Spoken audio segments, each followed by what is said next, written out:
पहली कहानी में हमने देखा कि शांतनु को गंगा छोड़कर चली गई। पीछे वो एक पुत्र छोड़ गई जिसका नाम था देवव्रत। वही आगे चलकर भीष्म पितामह बने। इस कहानी में थोड़ा सा डाइवर्शन लेके फिर हम इसे जोड़ेंगे। एक मछुआरे की पुत्री थी, उसका नाम था सत्यवती। सत्यवती को श्राप मिला और वो जो थी उसमें से बहुत ही गंदी मछली वाली बदबू आने लग गई।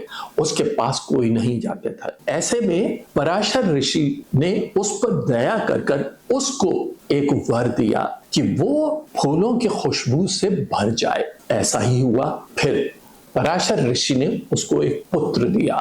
इस पुत्र का नाम था वेद व्यास। वेद व्यास जो है वो सेंट्रल फिगर है महाभारत की कहानी का, गीता का। इसके बारे में विस्तृत वर्णन होगा बाद में। अभी हम सत्यवती पे पहुंचे हैं और फिर हम वापस शांतनु पे पहुंच जाएं। एक दिन शांतनु गंगा के किनारे जैसे हमेशा विचरण करते थे, विचरण कर रहे थे और उन्होंने एक बहुत ही सुंदर स्त्री को देखा। वो उससे सम्मोहित हो गए। जब सम्मोहित हो गए तो वो उसके पास गए। उन्होंने कहा, हे देवी, आप कौन है? उसने कहा, मेरा नाम सत्यवती है और मैं एक मछुआरे की पुत्री हूँ। शांतनु ने अपना परिचय दिया कि मैं हस्तिनापुर सम्राट शांतनु हूँ, मैं आपसे विवाह करना चाहता हूँ। सत्यवती ने कहा, यदि आप मुझसे विवाह करना चाहते हैं तो आपको मेरे पिता से आज्ञा लेनी पड़ेगी। दोनों जने पिता की आज्ञा लेने उनके पास पहुंचे। पिता जो थे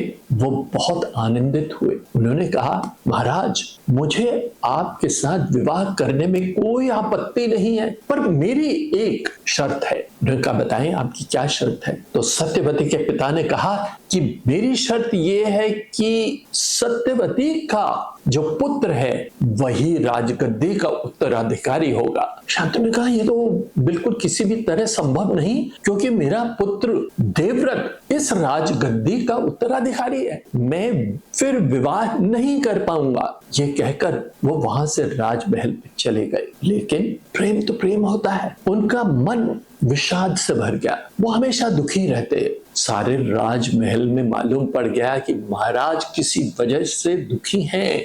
देवव्रत बार बार आके पूछता कि पिताश्री, क्या कारण है कि आप दुखी हैं? मुझे बताएं, मैं उसका निवारण अगर कर सकता हूं तो मैं जरूर करूंगा। मगर शांतनु ने उनसे कुछ न बताया। देवव्रत सारथी के पास पहुंचे और बोले सारथी से कि तुम हमेशा उनके साथ रहते हो, तुम्हें जरूर मालूम होगा कि महाराज के दुख का कारण क्या है। सारथी ने बताया, महाराज सत्यवती से गंगा के किनारे मिले थे और वो उससे विवाह करना चाहते हैं। देवव्रत ने कहा, विवाह करना चाहते हैं तो उसमें कौन सी बड़ी बात है? चलो हम अभी चल के माता सत्यवती को लेकर आते हैं। और वो उसके साथ गंगा के किनारे पहुंचे। सत्यवती के पिता के पास पहुंचे। उन्होंने कहा, जब महाराज आपसे कह रहे हैं कि वो विवाह करना चाहते हैं तो आपको किस बात की आपत्ति है? सत्यवती के पिता ने कहा, मुझे कोई आपत्ति नहीं है, मैं बस ये चाहता हूं कि राजगद्दी का उत्तराधिकारी सत्यवती का पुत्र हो, आप नहीं। देवव्रत ने कहा, इसमें क्या बड़ी बात है? चलिए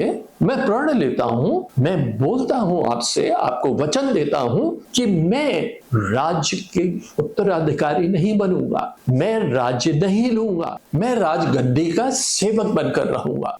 सत्यवती के पिता कुछ समय तक सोचते रहे।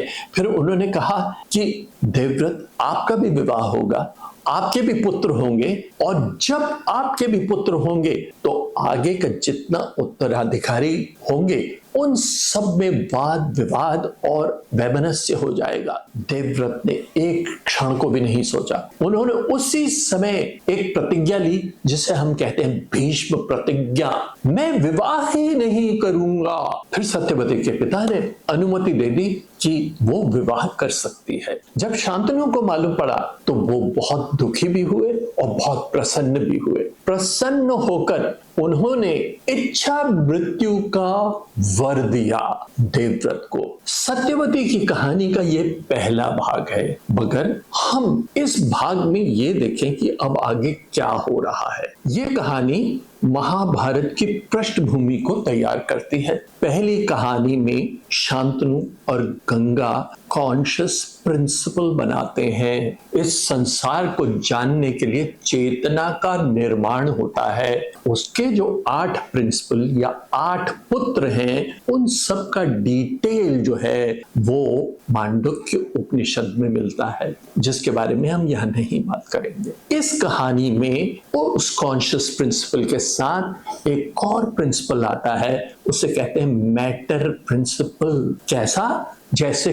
Quantum physics and classical physics, ये दोनों मिलकर इस संसार का निर्माण करते हैं। इसमें कौन कौन से पात्र हैं जो कि सामने आए? पहला सत्यवती, दूसरा वेद व्यास, तीसरा भीष्म पितामह और उनकी प्रतिज्ञाएं। ये कहानी चलती रहेगी आगे, मगर इस कहानी को हम अभी यहीं समाप्त करते हैं। आगे की कहानी में हम बताएंगे कि कैसे सत्यवती के 2 पुत्र होते हैं, चित्रांगद और विचित्रवीर्य, और फिर आगे क्या होता है, कैसे और कैरेक्टर्स महाभारत के जो हैं वो बनते चले जाते हैं।